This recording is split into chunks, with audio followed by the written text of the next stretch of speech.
Well, again, thank you all for joining me on this Friday. It looks like it's going to start raining soon. I don't know, it's cloudy out there, but um, I appreciate you taking time out of your schedule to join me today. So today's workshop is titled Assessment Agents in Action, Reimagining Traditional Assessments.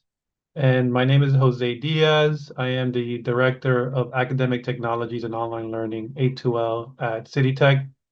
And my email address is jose.diaz944 at citytech.cuny.edu.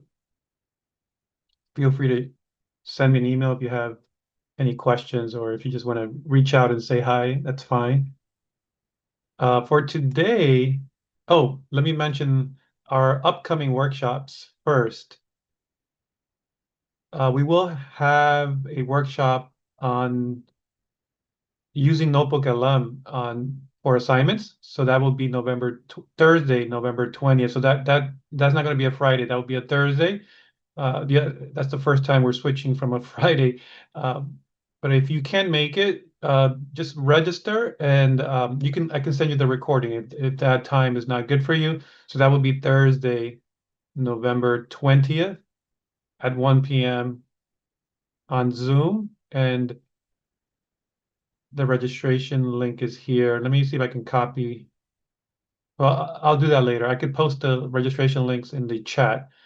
And then we'll continue with Notebook LM on Friday, December 12th at 1 p.m. via Zoom. I will show you how to use Notebook LM and create explainer videos. And we all know how much time it takes to create videos. It's a huge production, but with Notebook LM, I will show you a huge shortcut. So if you're interested in creating explainer videos, show up for that one. I think that one's going to be a lot of fun. That will be Friday, December 12th at 1 p.m. And if you have a phone, you can scan the QR code over here, and it will take you directly into the registration link. But in the moment, I'll see if I could post or I can copy and paste those links in the chat for you, for those who um, who would like the link instead. For today, one more thing, one more announcement. There's a couple of announcements. So if you missed any of other workshops or if you missed one of the AI roundtable talks, they're all recorded and you can find them on our YouTube channel. And if you go to YouTube and just type CityTech A2L, you will find us. So that would be CityTech A2L, a toll. You can find us on YouTube, you can subscribe, and then you can watch all the recordings there. I think that's the last announcement. I believe so, yes. I just want to double check. Oh, yes, I'm recording. For today, this is the agenda that I have laid out. So what we're going to do today is I'm going to show you where to find Copilot. Once you locate Copilot, then I'm going to show you how to log in using your CUNY credentials. And then once we're in Copilot, Microsoft Copilot, then we're going to decide, you're going to hit a fork in the road. You have to decide, do you want to chat with Copilot or do you want to create an agent? Those are the really two main choices that you have. And I just wanted to make that clear because chat is for asking questions. So, for example, when the internet, the World Wide Web went up, and then Google came out and then Chrome, and then you can just open up Chrome browser and then ask any question. You can say, well, what's the weather like today? And, then it will respond, it will give you the weather, right? So that's a form of a chat for asking questions. So the same question that you would ask in Chrome or your favorite browser on the internet, now that can be done using one of these tools such as ChatGPT Copilot, Claude. I mean, there's so many of these now, right? So think of it as any question that you normally would ask on your browser, now you can ask those questions in the chat with generative AI. The other option is you can create an agent.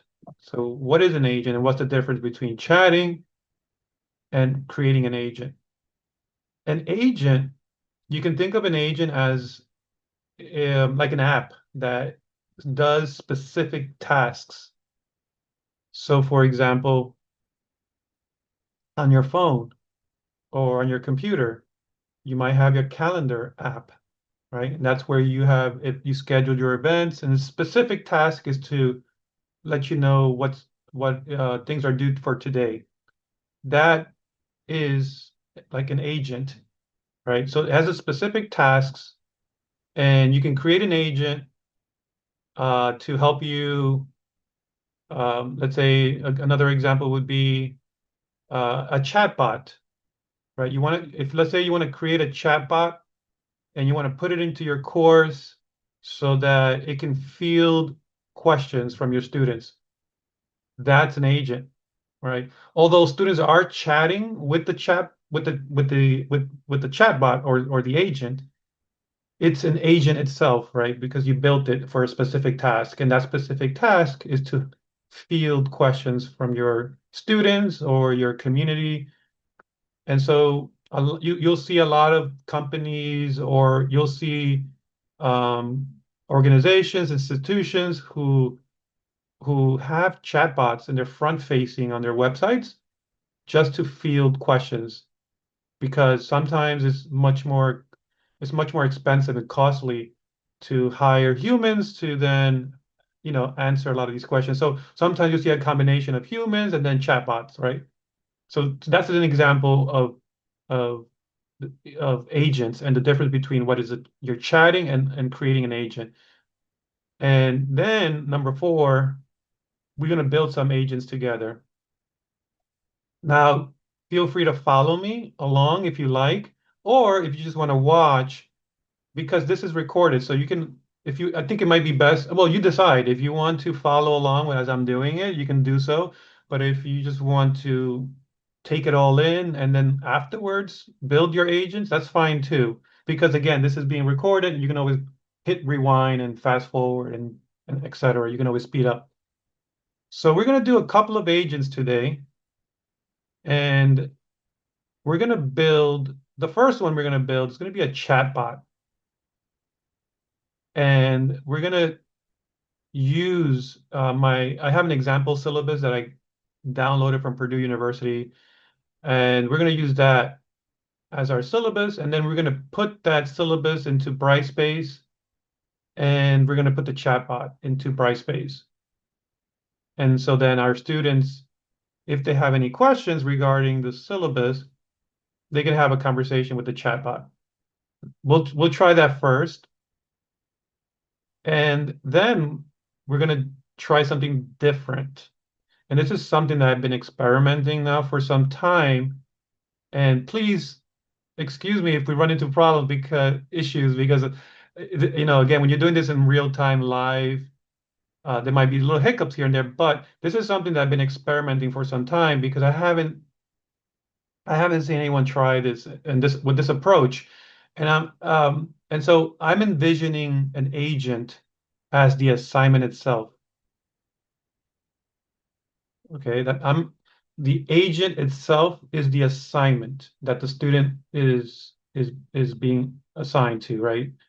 Um, so I'm experimenting with that because I think it's an approach that interests me, and I think it might be able to handle a lot of the issues that a faculty are dealing with policing students due to academic integrity, plagiarism, etc. So what if we flip it and make the agent itself the homework, and it's the students will log into Brightspace, then they click on the link, and then the agent opens up, and then the agent itself guides the student through the homework. So that's what I'm envisioning here, and we'll see if we can get it to work. And then I'm going to try to aim higher than that in our third attempt, which is even harder, which is creating an agent assignment for a 500 word paper. And so that's a little bit more trickier, right? And I'm going to say right now, I haven't perfected it yet. I'm still working on it. I haven't finalized this number three, but I have finalized and perfected, I think, number two. It's pretty much pretty good, I believe, for my testing. So, and number one as well. That these two, one and two, I can tell you that I've been able to get it up and working, to my expectations. Number three, I'm still working on it, and it will require some massaging, and hopefully, by the end of this workshop, maybe you might give me some feedback because again, I'm not in the trenches with most of you who are faculty members who are actually teaching and doing running your own courses. So, okay. And before I start, any questions or comments?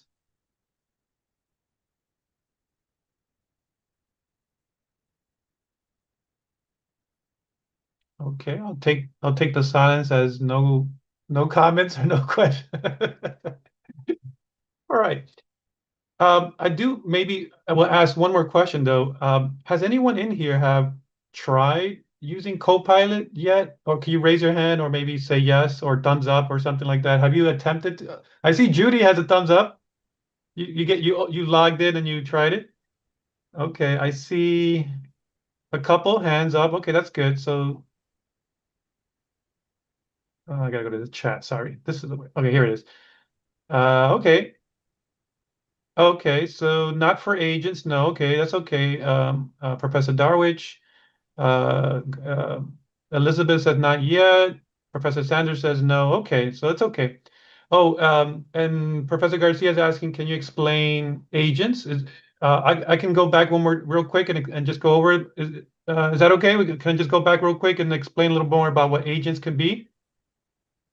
Um, so let me go back to yes, okay. So real quick, going back to the definition of what an agent is, right? So we talked about that when you open ChatGPT or Copilot or Gemini, you can have conversations with the tool, with the Gen AI. You can talk to it, ask questions, right?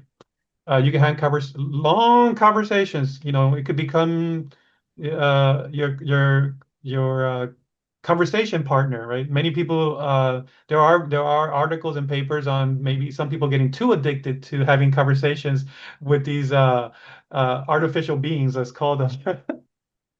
They're not real people, but but they respond and they talk and they'll have conversations with you, right? Like real people, and it feels real. But we got to keep in the back of our minds that these are not humans, right, that we're talking with. So, and one option is to be able to chat with ChatGPT or Copilot.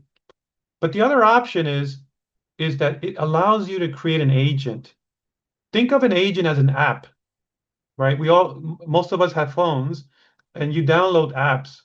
And the reason why you might download an app to your phone or your computer is because it will do something for you, right? It can accomplish a specific task for you, right? So think of an agent of the same way as an app, right? Um, you can create your own agent with zero coding experience. You don't have to learn Python. You don't have to learn C++. Simply by telling it and writing what it is that you want your agent to become, it will create the agent. So basic English language or basic human language, let's say, without no coding involved, you can ask the agent to you can create an agent based on that need, right? So at work, I might want to create an agent to read all my emails and then respond as a draft, right? I have thousands of emails and I'm like, oh gosh, I'm drowned. Maybe I want the agent to go through my inbox and let me know which of those emails are urgent and put them in a top priority list so that I could read them. That's an example of an agent.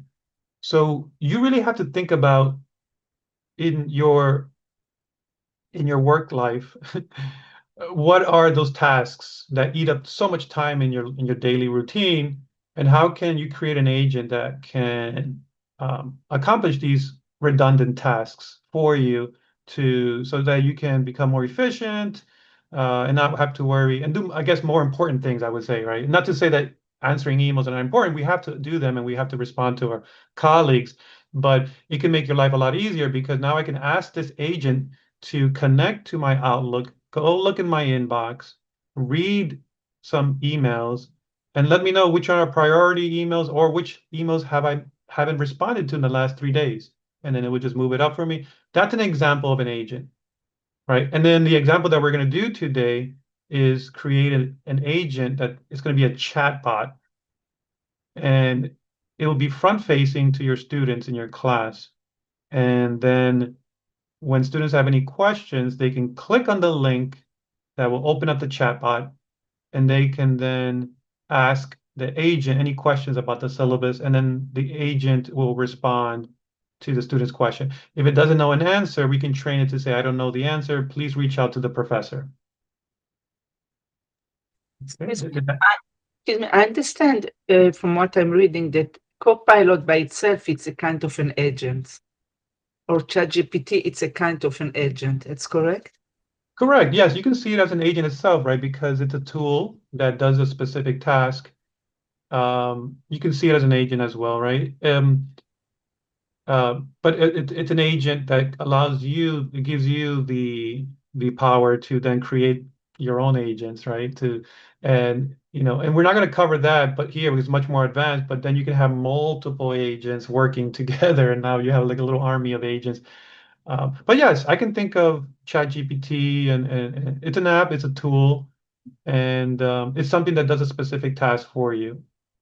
But it can also you can also chat with it. So it's kind of like has multiple personality disorder because you can do much more than just one task. It can do many, many other tasks. So I like to say that agents are very specific to one task, right? Whereas Copilot and ChatGPT, you can do there's many other things that you can do, and I'll show you now. That's a good segue to the next step. So let me show you. So how to get access to Copilot, right? You can easily just type in, open up your browser and just say copilot.microsoft.com. That's one way to get there. I'm already logged in, but I'll continue, and then it'll take, and that's how you log in, right? So that's how you would enter uh, Copilot. You can also, if you already have Outlook open, you can go to the top left-hand corner, what's called a waffle icon. And if you click on the waffle icon, you see the suite of Microsoft applications. And one of them here is Copilot or Microsoft 365 Copilot. You can also see other tools like Excel, Microsoft Word, and PowerPoint. If you click on Copilot, it will also take you to the same place, which is here, right here, the landing page. Now, on the landing page, it's asking me to log. Well, it already has my CUNY credentials, but you have the option of going through your work account and your personal. So it's very nice to have that because there is a separation between your personal life and your workspace. And because these tools can learn a lot from you, it's good to have a barrier, right, from your personal life to your work, right? So if you're using Copilot for your personal um, chats or your personal conversations, maybe you want to stick to the personal and then leave the work for work related. Okay, so in this case, I'm going to just continue with my work account. All right. So once you choose which account you want to go into, it greets you with the chat option. So remember I mentioned there's a fork in the road. You have a decision to make, right? And if you just look into chat, you can just begin prompting and what I like to call prompt crafting. You can just begin typing here. Okay, so like, what is the weather like today in New York City?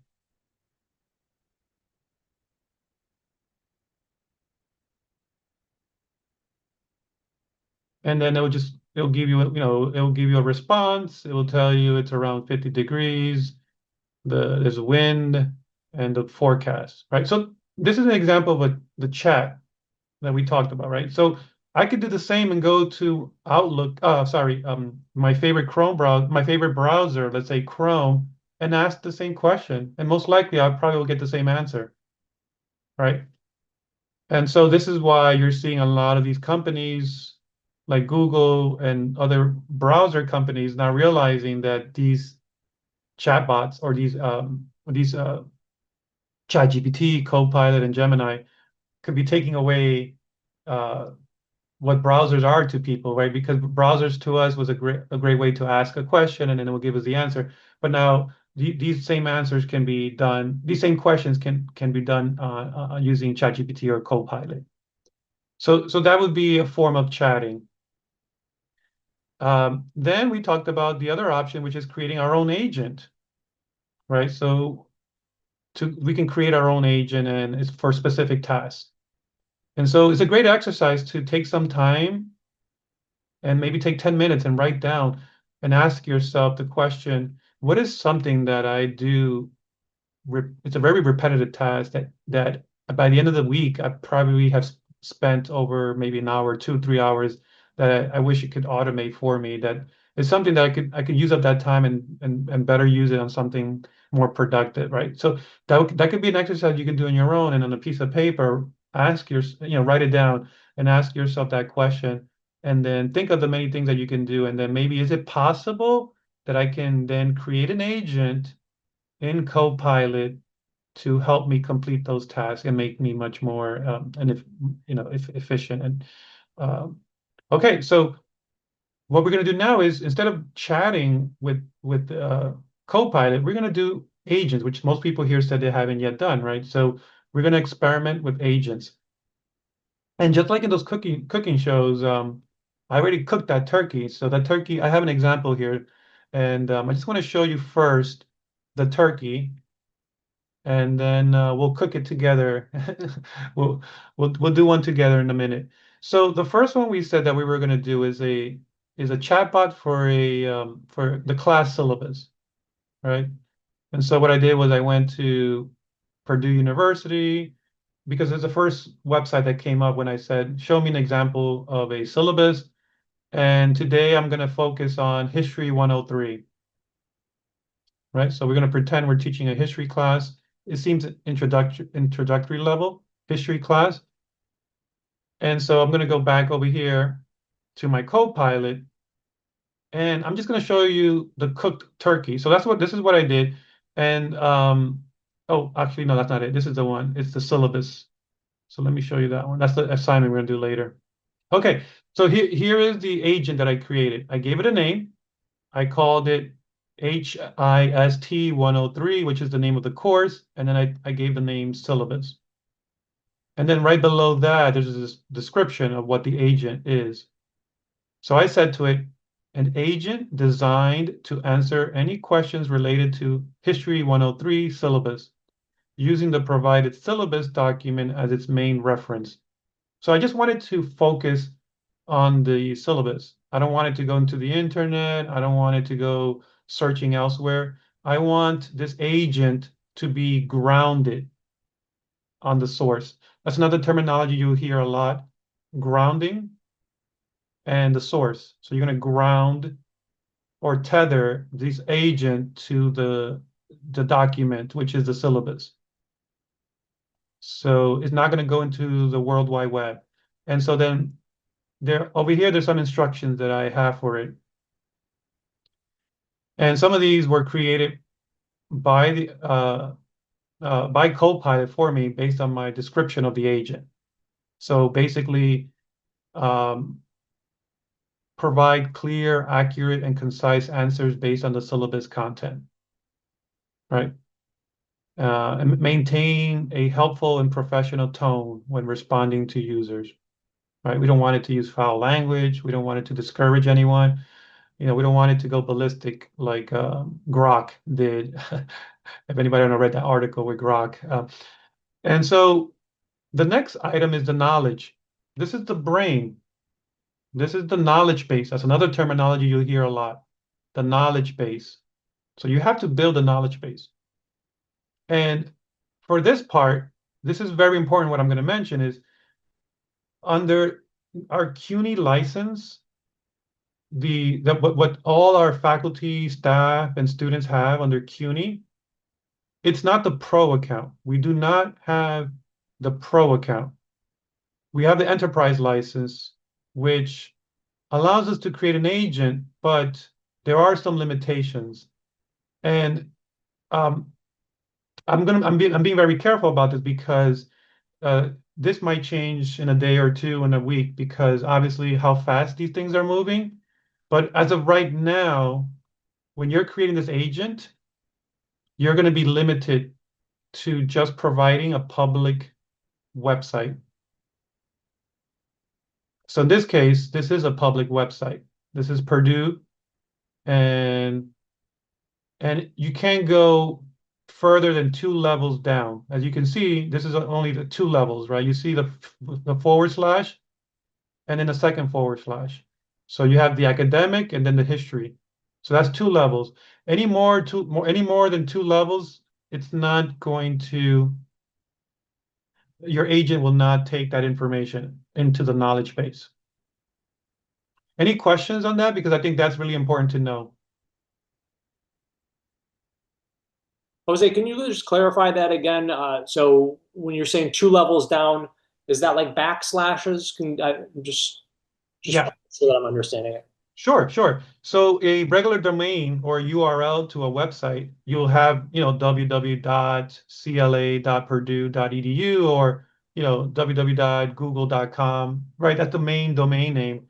Once you hit the domain name, it's followed by a forward slash, right? So then every time you see a forward slash followed by the next word, that would be considered 1 level. And then if you have another folder, because these are really folders, right? These are 2 levels down the hierarchy of the folder structure in this website. So this will be considered 2 levels down. Got it. Okay. Understood. Thank you. Great question. Yeah. And so we have to be very careful because I learned this the hard way because we had Microsoft come over, they did a workshop for us, and that was one of the main questions that we had. And, they warned us, this information might change and they might dramatically, change their what they allow. And so the problem with this is that if you go, let's say if I had 3 folders down in the hierarchy of the folder structure, and I had another folder that said syllabi, the Copilot would not have access to that folder because it's 3 levels down. Therefore, the knowledge base would not scrape. Another terminology, scraping, right? So if you go to a website, sometimes they call them crawlers, right? The web crawlers will go into a website, they will analyze the content on that website, and then take that data, right, and feed that into your knowledge base. So if you're 3 levels down, that data in the third folder will not get collected and sent into your knowledge base. And the problem with that is that your agent will not, I'll be specific, Copilot will not let you know that there's an error there. It will continue working, but there'll be a problem. You're not going to get good answers, right? So this is why we have to continue to test, and testing is so important. So in this case, I am 2 levels in, which is good. So it should work for me. So that's good. Then, Can I ask a question? sure, yeah, yeah, please do. So this website link that you put in there is linking to the syllabus, Correct. right? So if it's not online and I actually have like a Word document of my syllabus or a PDF, can I do the same thing and not have to worry about, going through all these levels of stuff? Yes, thank you for that question. And this is where my frustration comes in. And we can all be frustrated together. With the current license that we have at CUNY, we cannot upload into the knowledge base a Word doc or a PDF. So the workaround, and again, this might change, and this is the reason why, my disclaimer is that I'm relying on a public facing website. There's no paywall, there's no login. This is a public facing website, and it's only 2 levels deep in the hierarchy in the folder structure. So those are my requirements. So because we have the licenses that we have under CUNY, this is our limitations to creating an agent. So I so Yeah, I can I put it on my public open lab website for the course, and as long as it's not course information, more course information, like more than 3 levels deep to get to that actual file, I could do that. correct. So a website like Open Lab, CUNY Faculty Commons, right? These are places where you can create a page, uh, and that page, remember, that page you're creating is the page with all the knowledge. So when you're creating that one pager, you're going to make sure you stuff it with all the information. In this case, the information that I'm using here is the syllabus information, right? The grade breakdown, all the policies. This is an obstacle that we have to deal with as of right now. I'm very hopeful that this will change, but I just want to make sure everyone here understands that with the limited license that we have, we cannot upload content into the brain of your agent because I want to keep it simple. When the agent access this information, there is a handshake, and that handshake costs money, right? So for those of you who understand, like LTI integrations, that handshake between the agent that's asking a request and then the second party, which is providing or answering the request and providing the data back into the agent, there's an interaction happening there, and that's where the money costs. That's where there's some type of cost. In this case, since it's a public website and under Microsoft's rules, this is what's allowed by them as of now. But again, that might change. Did that answer the question? Yeah, it's just very limiting, like what you're saying, like, because I'm thinking, you could have a syllabus that it's referencing, but I also want to add like other rules. I don't know if that's the right word, but other rules that I wanted to follow that might not be in the syllabus.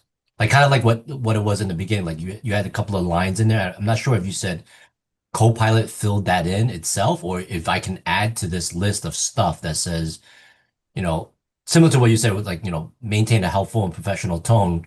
What if I want to add something to that and say, um, I don't know, can't think of something like another set of instructions. Can I add to this Oh list? yes, of course. Yes, that you're not restricted in that case. And we're gonna do the exercise together. You'll see how the process Okay. goes. But instructions, there's no limit to how you set those instructions. The limitations, think of the limitations in the brain, the knowledge that you're ingesting into this agent. That's where the limitations are. And we're only limited to a public-facing website that doesn't go 2 levels deep into the folder structure. But to your point, any of these instructions, we can have hundreds and thousands of these instructions. It's just the brain, how we're training our agent is where the limitations in our CUNY licenses are. Okay. And we'll do that. We'll do the exercise together in a moment. Okay. I just want to cover 2 little more things, which are very important. And I think I mentioned it in a previous workshop. is over here is only use specified sources. And by default, this is turned off. This is how it looks like when you turn it off, right? So the switch is grayed out. What this will do is, if it's turned off, it will look into, if it doesn't find the answer in your resource, this will allow the agent to go into the internet and find the answer. And for me, I don't want that, because in this case, I just wanted to focus on the syllabus.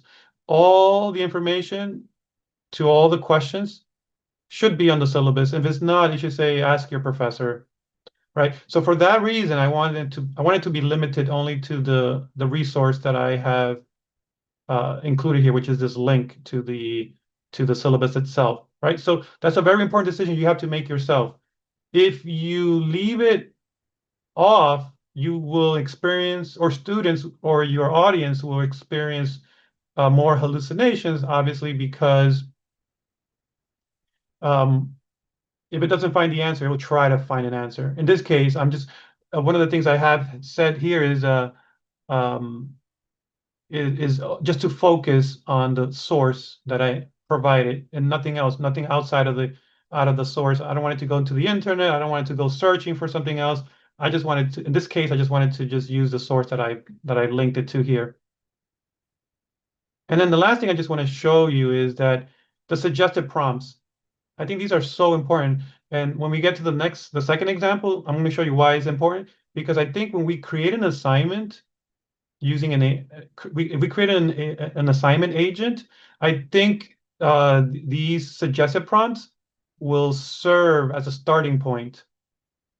Because there is no way to like say, okay, so let's start the assignment, But I'm going to create it. I'm going to create a button here, one of these suggested prompts that says start the assignment.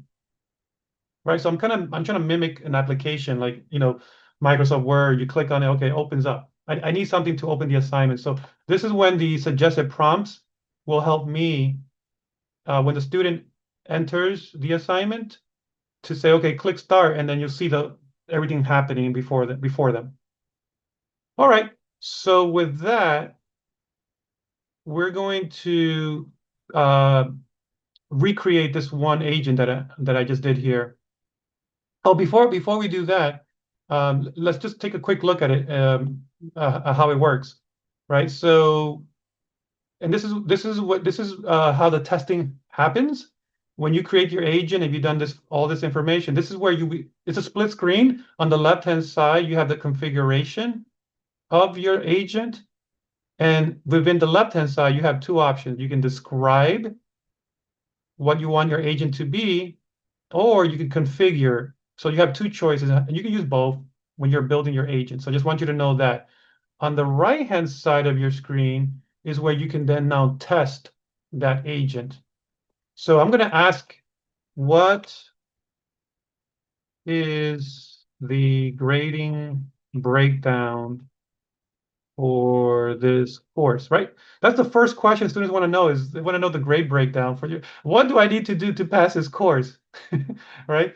That's most likely the first question you'll hear from students, right? And they're going to probably email you, or they're going to try to find you and ask you the same question. But they could now, with this chat bot, they can chat with the agent that has been trained on your syllabus to answer those questions. So let's see what happens. There might be a little, is it too small? Can everyone see my font? Is it okay, or do I make it bigger? It's okay. Okay, all right. So let's see what happens. So I'm going to hit so I type my prompt, and then I'm going to hit the little arrow to submit.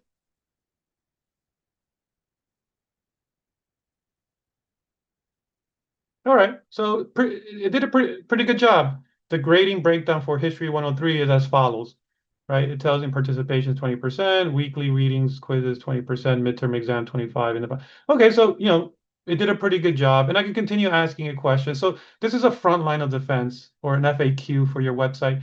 You can then hit share, copy this link. Oh, by the way, right? So like all Microsoft products now, right? So now I want to deploy this agent into my course. You have three choices. Only you can see it, specific users in your organization, or anyone in our organization.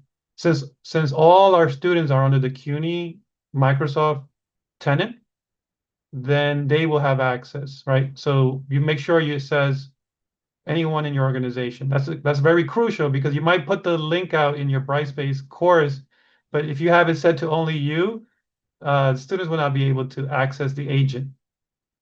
So I have it set to anyone in your organization. I click copy, it's copied.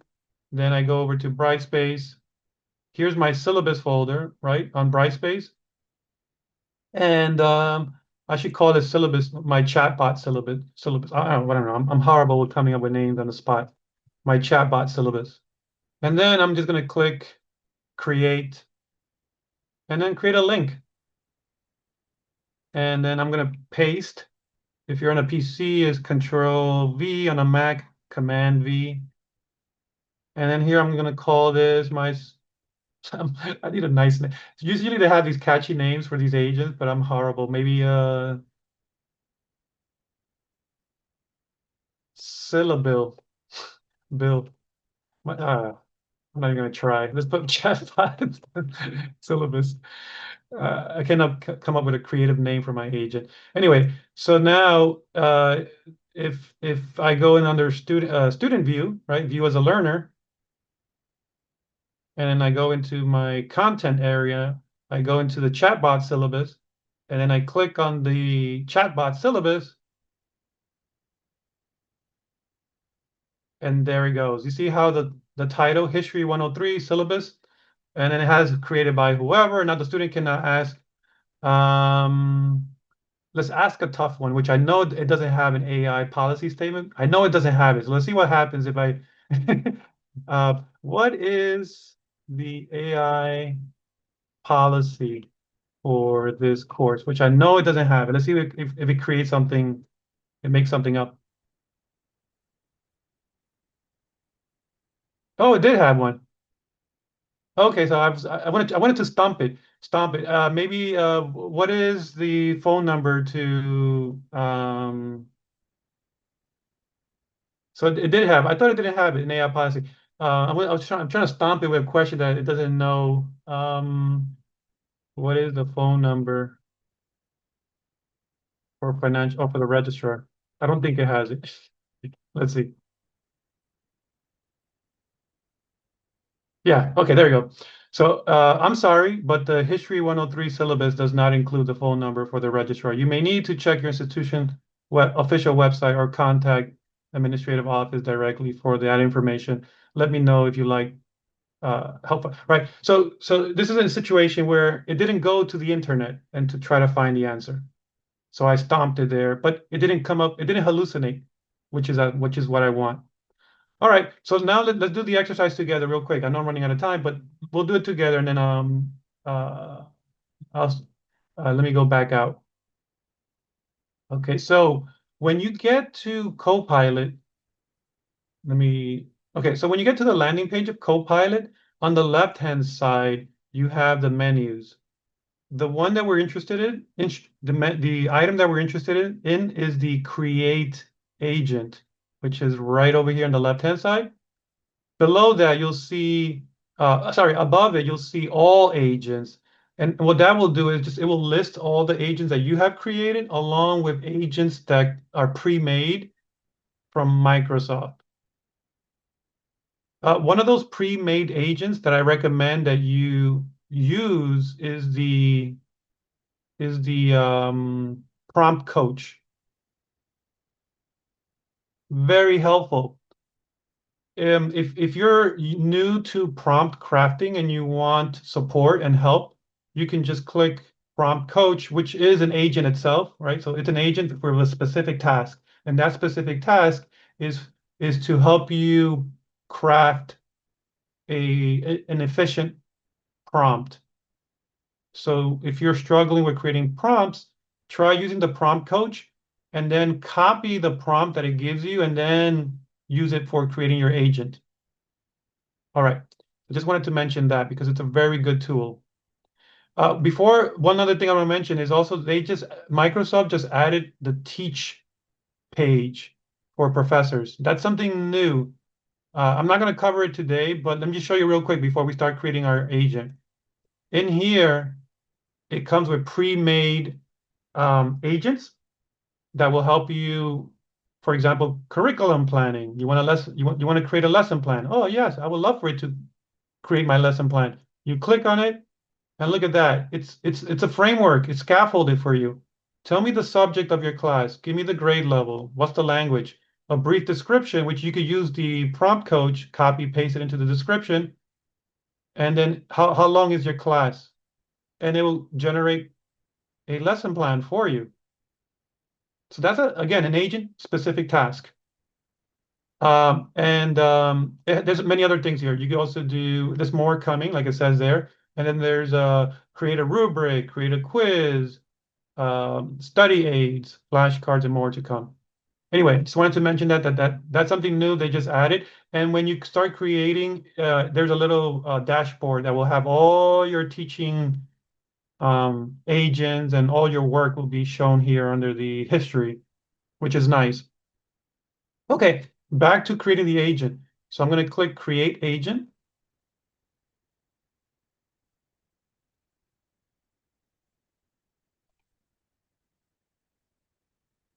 Oops. Okay, here.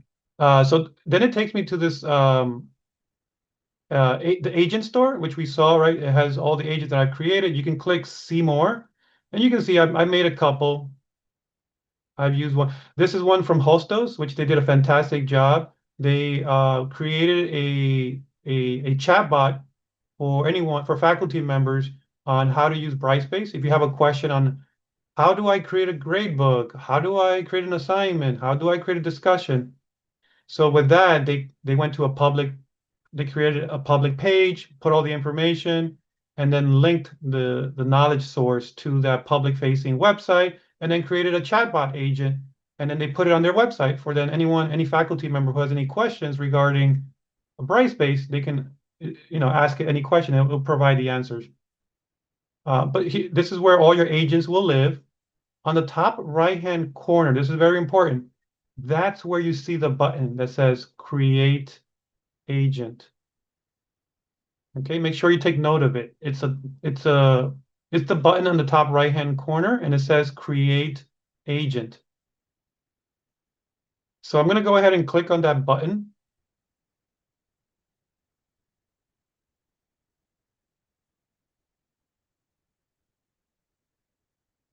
Uh-oh. Of course, when I'm going live, you know what? Let me just open it again. I think it froze on me. Let me just open Copilot, and I'll do that one more time. Okay, we went to work. We're going to go to create on the left-hand side over here. Oh, sorry, create agent.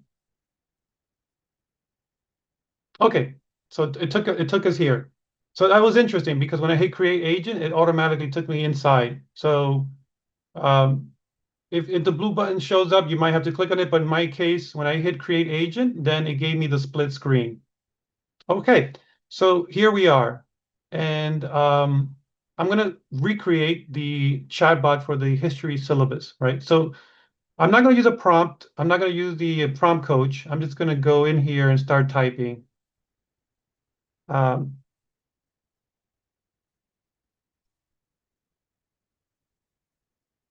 This agent will field questions on the history HIST 103 course syllabus. The syllabus is located, and I'm doing this on the prompt, but later on you can also add it to the knowledge base directly. When we went to configure, remember there was a place for us to add sources. In this case, I'm just going to go directly to the Purdue website.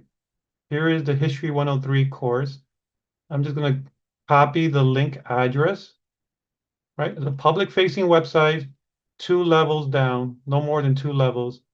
I'm going back into the agent, and this is, I'm prompting and letting it know this is where you can find the syllabus, right? So I think it's in the way. Let me move that. Right, so here it is. And then I'm going to say to it, respond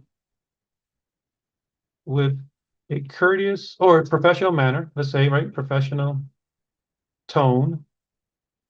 That's pretty much it. It's very straightforward. I just wanted to field questions about the syllabus and just respond to students. If you don't have an answer, students can email me at jose.diaz944 at CityTech. All right. So basically, I'm letting them know that they can email me if the agent cannot answer their question. That's pretty much it. That's a very straightforward prompt, and I'm gonna hit submit. But remember, you can also use the prompt coach, and it'll fine tune it for you. So I'm gonna hit submit. And it's a conversation. I'm asking it to build it for me. I'm not no code, there's no Python, there's no C++. This is all English. We're speaking, right? English language.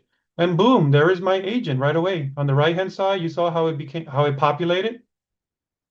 It doesn't have a name because I didn't mention it in my prompt.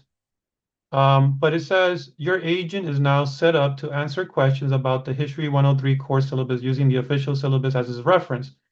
It will respond in a professional manner and direct students to your email if it cannot provide an answer based on the syllabus.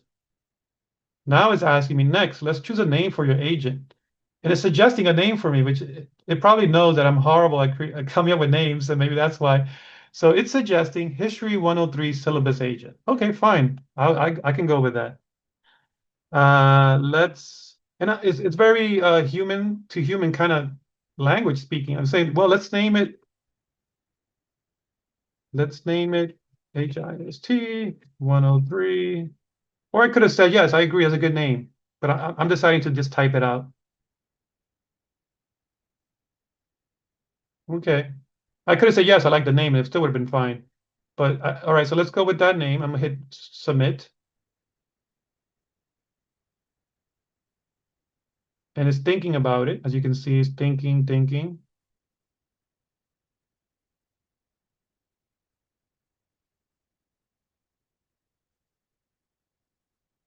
And you see how the name changed on the right-hand side? Now it has a new name. Okay, great. It says the agent is now named. Next, let's refine what the agent will do. Are there any specific types of questions or topics you want the agent to prioritize when answering about the syllabus? For example, should it focus on grading assignments, course policies, or any other area? This goes back to the question. I think it was Professor Liu. Was that you who asked the instructions, right? So here you would this is where you begin to add these instructions. So it's limitless. You can add as many instructions as you want. You can say keep it specific to only these type of questions, or there are no limits as to whatever's on the syllabus, right?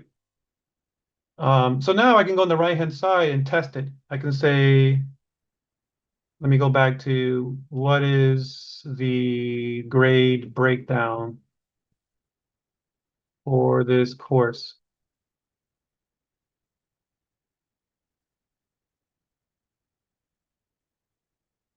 All right, so it gave me the same answer again. Now, on the left-hand side, I can now go into configure. This is the engine. This is the inside of the engine. This is what's happening inside your agent. The describe part is more of the language, the communication, the chat happening between you and the agent. This is what you want it to do. This is where the conversation or the chat is happening. Configure is inside the agent. This is what's happening inside, right? And this is where we saw earlier. It has a name, there's description, here are your instructions. Notice that it created these instructions based on that 1, 2, 3 sentence that I wrote on my prompt. It created all these instructions for me. The knowledge, look at that. It took the link to the Purdue website and it added the link directly into the brain for me. So it did all that for me. And then here is the suggested prompts. Maybe, and you can change these, right? So let's say I want one of these suggested prompts to be on, instead of the required materials, I want to say the AI policy And then here you would say the prompt would be is what is the AI policy for this course? Right? And that's how you can change these suggested prompts. You can also delete them if you don't want them. And you can also change the order by dragging them up or down. So now if I say, let's do a new chat. On the right-hand side, there's a button that says new chat. And there it is, AI policy. What is the AI policy for this course? I click on it, hit submit.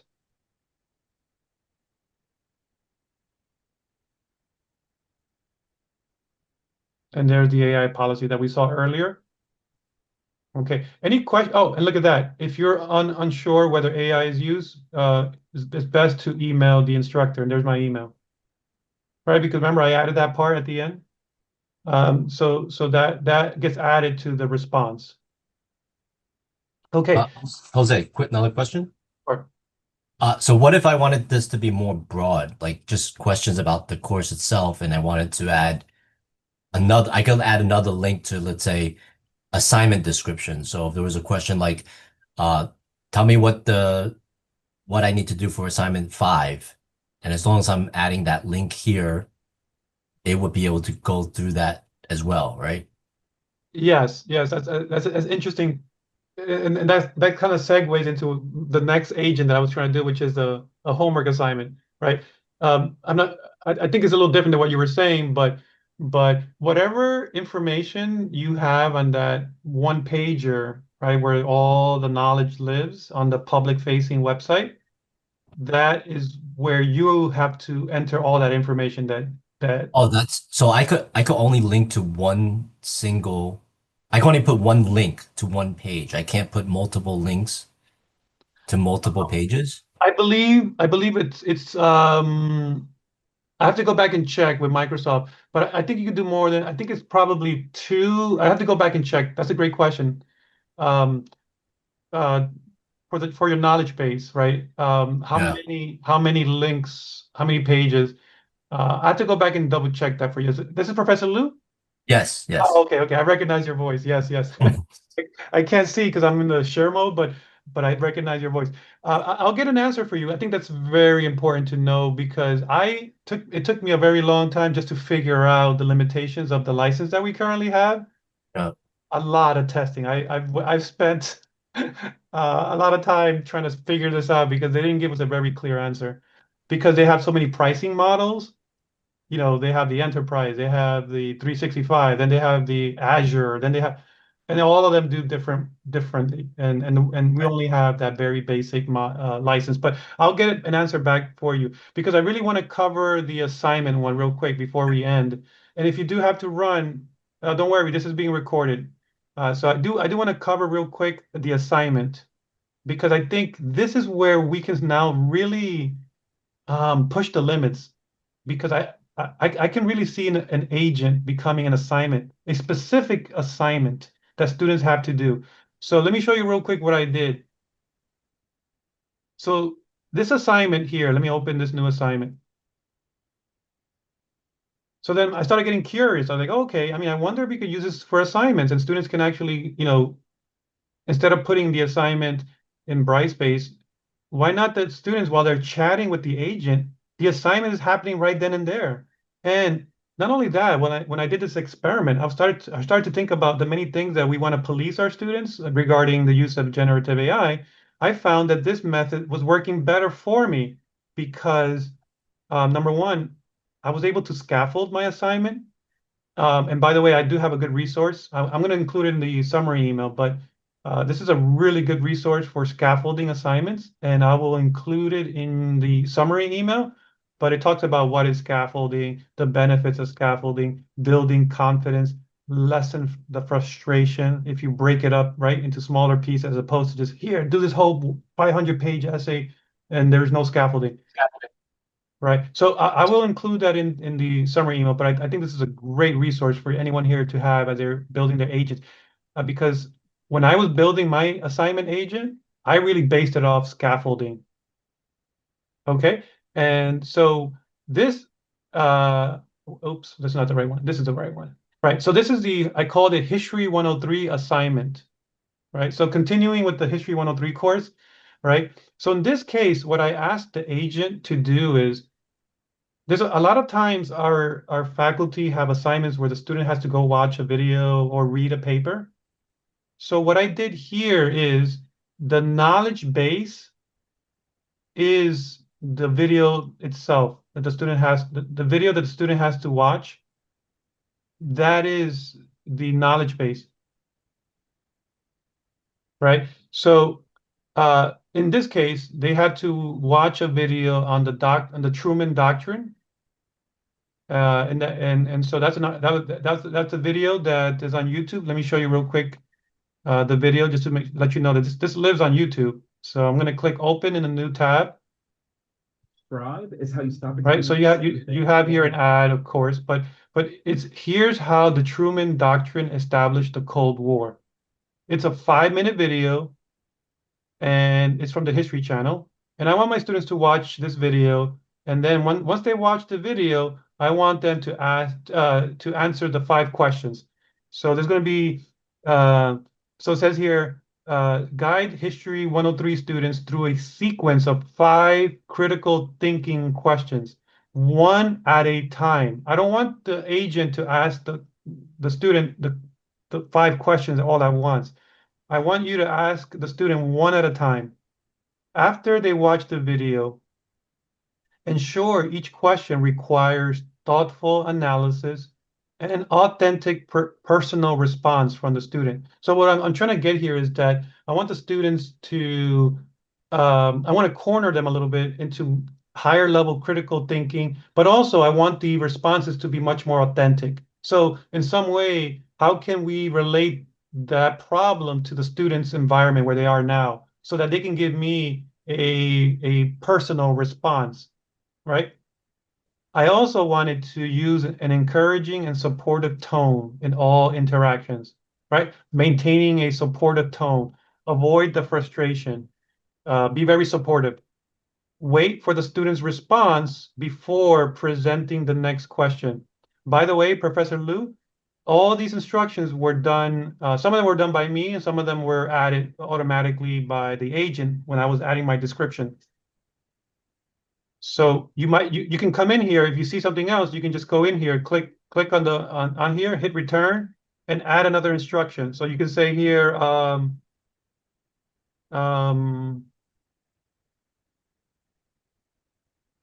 only respond with answers based on the video, right? So just to keep it specific. Yeah. So go ahead. Was there a question? Oh, okay. I thought I heard a question. But this is where question, Jose, but I have a question, Jose, but it can wait.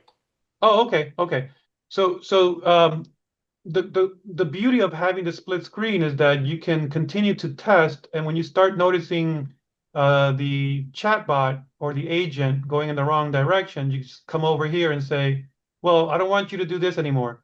If the agent develops a bad habit from your testing on the right-hand side of the screen, then you just come over to the left-hand side and you put a stop to that bad habit. And then you just type it in here in the instructions. Sometimes that bad habit is hard to erase.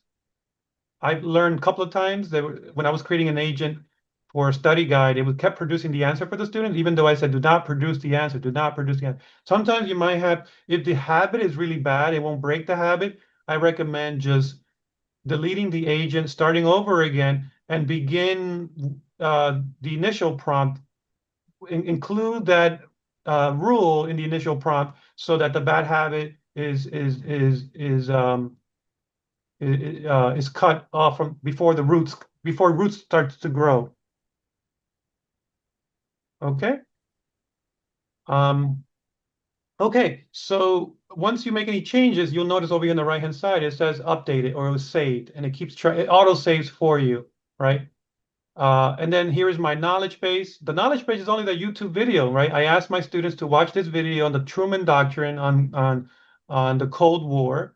I just want the agent to be knowledgeable of the video because That's all I want the agent to be, is knowledgeable of the video. That's all I want. That's the only that's the only knowledge base that I wanted to know. Everything else is being done by the instructions for the assignment.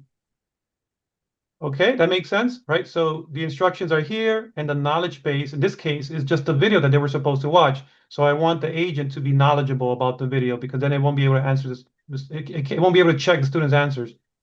Remember we talked about not connecting to the internet. We just wanted to be stuck to that video on YouTube. So I turned that on over here. And then remember we talked about the suggested prompts? How would I get the students to start the assignment? So then what I did was I created a suggested prompt that says start assignment, which will automatically create the prompt which says, I have watched the video and I'm ready for the first question. Right? So that's how I'm creating this experience, right? Because otherwise the student might start typing something and then it might just go left field. And I just wanted to start the assignment by clicking on start assignment. So now I'm going to click start assignment. It produces the prompt for them. Then the student hits submit.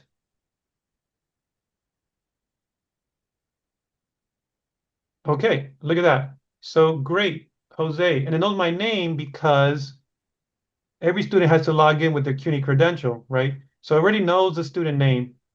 The other thing that I wanted to do, I failed to mention, and this is again for, I hate to say the word, but policing. I don't know if you all noticed, but one of my instructions, tally the duration to complete all 5 questions. Why do I want that? Well, I want to know how long it's taking for these students to complete these 5 questions. If it's taking too long, something's going on here, right? They might be opening another window, or it helps me understand how long it took them to complete this assignment. So I added that in my instructions. I said tally the duration to complete all 5 questions. All right. So again, I'm going to struggle with this. My history class, I got to go back to high school. But why do you think President Truman believed it was necessary for the United States to intervene in Greece and Turkey in 1947? What were the broader implications of this decision? And I would say the expansion of communism led to President Truman intervening in Greece and Turkey. All right, so that's my answer. I'm going to hit submit.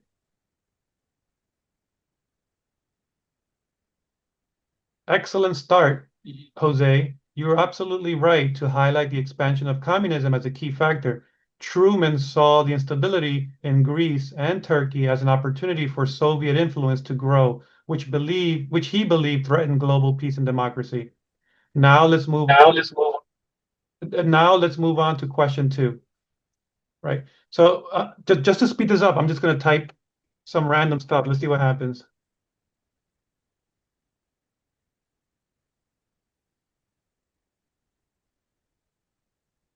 All right, so I can't proceed until I do question 2, right? So the student has to do all the questions until they get to question 5, and then at the end in question 5, I should have done this only for 2 questions. Maybe I could change it here. Let's say, well, at the end, then you're going to get a report that says it took you the 3 times that I ran it, it took me about 6 minutes to answer the 5 questions. So it was about a minute per question, but then it created a report at the end and said, it took you this amount of time to complete all 5 questions. Now, what do I want the students to do with this, right? So what I want is, I want this link to live in Brightspace, right, as an assignment.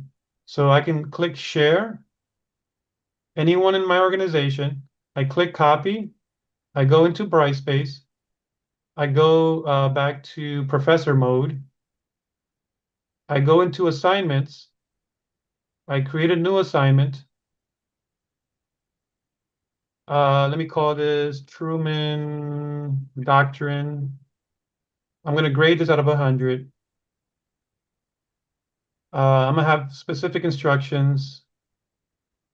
Click on this link to access the assignment agent.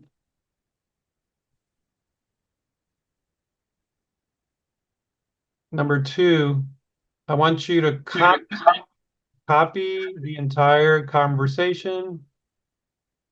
Again, I'm still playing around with this. If you find a better way, let me know, but I'm interested in hearing from all of you.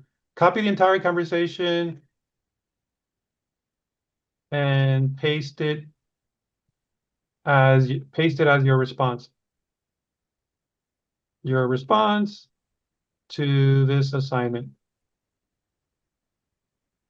And then what I'll do here is that there's no file submission, right? Because we don't want a file submission. It's just going to be text submission. So I want them to copy the whole conversation, and then so let me hit save. Let me make this available. No, I'm not going to put a due date for now. This is just a test. Save and close real quick. Let's go to learner view. We're going to go to assignments, the Truman Doctrine. We're going to click here. Here's the instructions, poorly written instructions, but I'm doing them really quick just for the time's sake. Click on the link, opens in a new tab. Oh, actually, open the same tab. I might have to change it to open in a new tab. There's my start button, start assignment, submit. And notice the questions change and they vary. So every student is going to have different questions, written differently. But if you go back to the assignment, you can put your learning objectives, and that's what I failed to do. So if you're looking, I think I did actually. No, I did. No, I didn't. So if I were to put my learning objectives, even though every student is having different questions, you're still targeting the same learning objective. Okay. Any questions?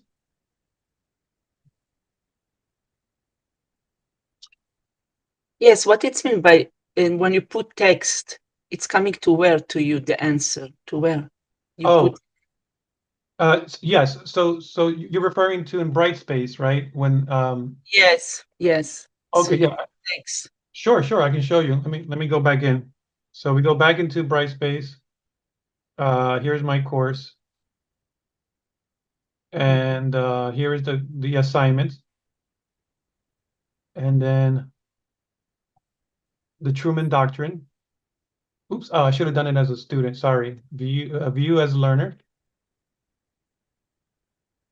And then we go into assignments. Truman Doctrine. So you see here the text submission. Yes. Then as a student, I'm going to go over here. My conversation begins from here to here. I'm copying the whole conversation with the agent, Uh-huh. and then I'm going back here, Oh, and this is going to go to you. and that's how as a teacher I'm going to be able to. And how you are going to grade it? You need to yeah. go over it, each one? Right. So for grading, then I'm going to grade the 5 questions as is written down that way Oh, by yourself. by myself. This is all manual. There's no.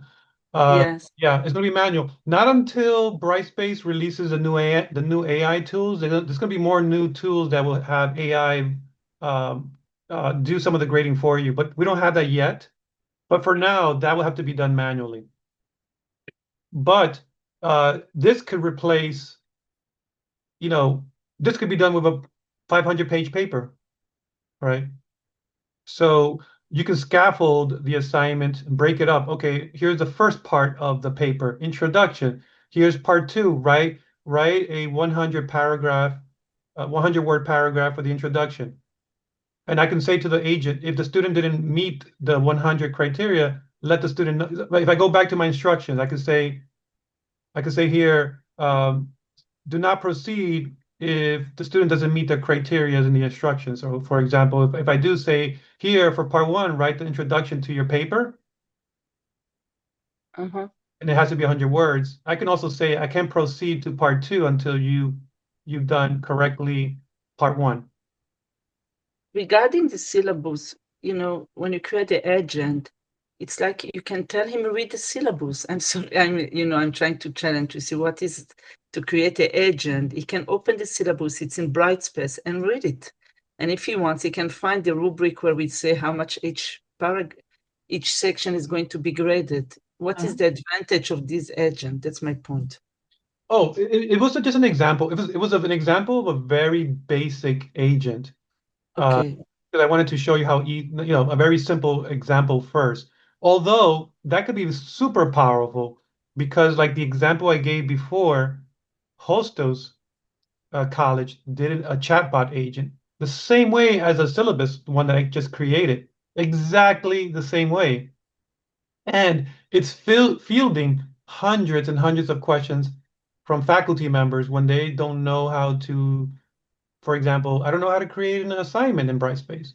Well, let me just ask the chatbot. There's no wait, there's no line, there's no ticket, right? So it's really up to your creativity to make it as useful of an agent as possible. If you think a syllabus agent is not going to be useful and your students are not going to use it, then maybe think of it as something else. Maybe I can have, an agent that um, for first year students who don't know how to use Brightspace, maybe have a knowledge base on how to use Brightspace, like how Hostels did, and then they can ask a question. It's really up to finding where there's a need for there's a problem and there's a need, right? And people need to find quick answers. And so that's where an agent as a chatbot could be very helpful. Now, the other type of agents that we talked about earlier that can actually do more things, hey, go into my inbox, go into my Outlook, um, you know, find some emails that I haven't yet answered, create a draft for me. Don't send it yet, but create a draft and save it in the draft. And then see, they could go from the very basic to a very, very, very complex. And so Yes. it's really finding the problem and then writing an agent to solve the solution, to solve that problem. Yeah, to provide a solution. I have a quick question. I'm Elizabeth Garcia from Hostos. If if the agent asks, write a paragraph and I cannot proceed until you write the paragraph, something like that, Mhm. and the student writes the paragraph but forget to put the thesis statement, Mhm. what will happen in that case? Would the agent tell it and help to compose that thesis statement? Yeah, what would happen in that case?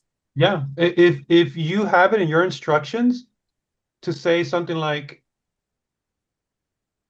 if student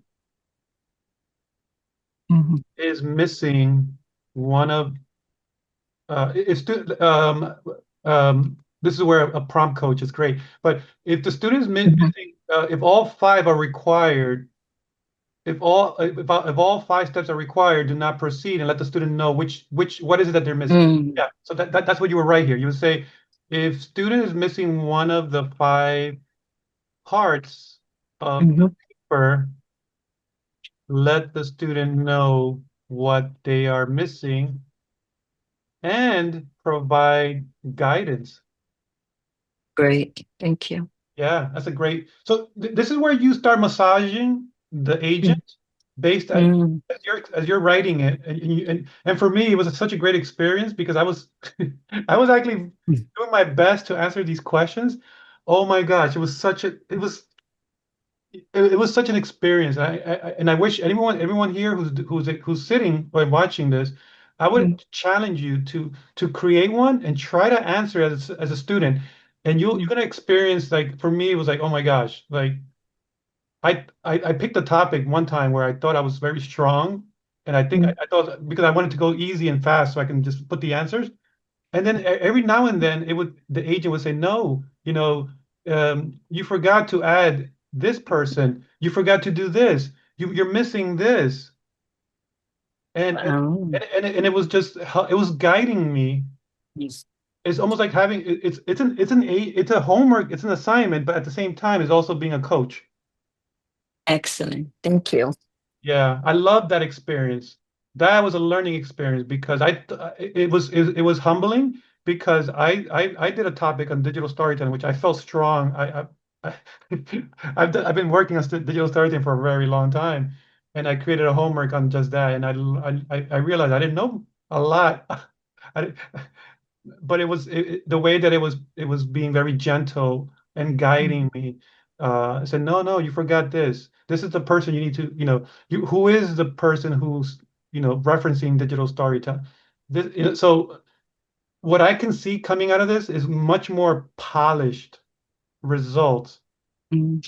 but with the evidence in the conversation of how the student is learning. And that's what's missing in our current assignments. We are missing the in-between.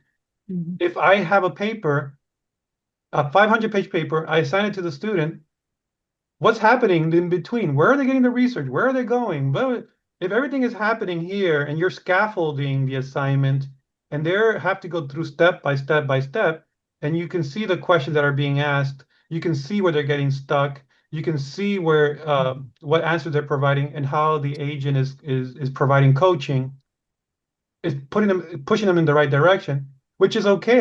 It's a learning experience. That's what I wanted to do, is learn at the end of the day. If everybody gets 100, as long as everybody understood the assignment, instead of going to ChatGPT and generating the assignment for themselves, Mhm. what's a better alternative? Yeah.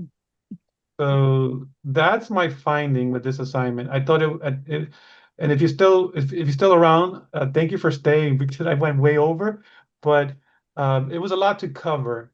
But I want to challenge you to create your own agent, take one of your assignments, um, whether it's, read this article, watch this video, scaffold the assignment, use this resource, which I found on the internet, which is really good on how to scaffold, only when needed, um, gradual release. That's what we were doing with the agent. We're not releasing everything one at a time. And only when those things are met is when the release happens. Mentor text, feedback, positive encouragement, checklist. We did a checklist. There was 5 questions. Do first, do question 1, do question 2, do question 3, or do the introduction, do the body, do the summary, do your, whatever. It's a checklist. Incremental writing, targeted feedback, right? It was providing targeted feedback for me. Anyway, Wow. so please give it a try because this is early stages. I haven't, I just been experimenting with this and I didn't want to do the workshop until I felt a little bit more confident. But I feel I felt very confident about um about this. And so please, yeah, let me know what you think. Let me know if you create yours, let me know. Please share with us. It's a community. I think if we all learn from each other is the best way to learn. Like I learned so much from Hostos. I learned that the chatbot they created a chatbot and it's been fielding hundreds and hundreds of questions of faculty on Brightspace. So that's where this idea was birthed from. So we as a community in CUNY should be working together to help each other out in this. So thank you all for coming. I do want to make a quick announcement. We are going to have another workshop. Let me share my screen real quick. If you're interested, we're going to have, well, one of them is for the AI Roundtable Talks. We're going to have the Writing Center from City Tech, and we're going to have the Writing Center from Washington College. If you're interested in hearing about how they're handling the use of AI and academic integrity with our students, please come for that. Yes. Yeah, December 12th at 11:30. And I will include the Zoom link in the summary email, but if you want to scan this QR code, it will take you to the registration page. So feel free to join us there. I'll include the link in the registration code. And then also real quick, Mm. we have two more workshops before we end the semester, and it's over. Oh gosh, where are my workshops? I had the window open, I lost it. It's going to be a notebook LM, and I lost it. Mm. Anyway, it's going to be a notebook LM, how to create assignments in notebook LM, and how to create videos, explainer videos using notebook LM. So feel free to join that. I'll include it in the email if you're interested. Yes, Yeah. please. Thank you so much. Sure. Thank you, everyone. And feel free to reach out to me. You can email me if you're interested, and just send me questions. Thank you. Okay. Thank you. Have a great weekend. Yeah. Oh, and Sharona, the question, yes, the Hostos Brightspace bot is available to everyone in CUNY. Jose, I've got I think it's a really basic question. You might have covered it at the beginning and I might have missed it. So with things like your syllabus, if you want to train an AI agent on your syllabus or have it be responding to questions about your syllabus, given this issue of the knowledge base and how deep it can go or how, or what its limitations are, where do you suggest that people put all of their things in order for, the agents that you create to address them? Because obviously it can't go deep enough to get at them in Brightspace, Right. even in Google or even in Google, Drive or anything like that. So where's a place that you can put them besides building your own web page and putting it there? Yeah, that's a great question. Just to provide an example, Yeah. Hostos for their chatbot for the Bright, it's called Bright. You can search for it too. It's called Bright Guide chatbot. What they did was they went to the CUNY Faculty Commons and created their page there, where the resource knowledge lived. I also believe that it should work. It could also work on the Open Lab. I haven't tested it yet, but I'm gonna do that today or maybe on Monday. I'll create a page on Open Lab, just to host all that knowledge, and then once I have that public facing, once I publish that one pager or two pages, however long you want to make it, then I will take those links, and then as we went into the agent, and then I can say here, this is where I want to ground it to that public facing website. And again, this might change. I'm not sure because it looks like Microsoft might be changing, and also our licenses. We don't know what's going to happen in the next week or so because everything's moving so quick. But those limitations might be gone by next week. But again, it's just that's what we currently are dealing with. It's just that we're limited to a public-facing website.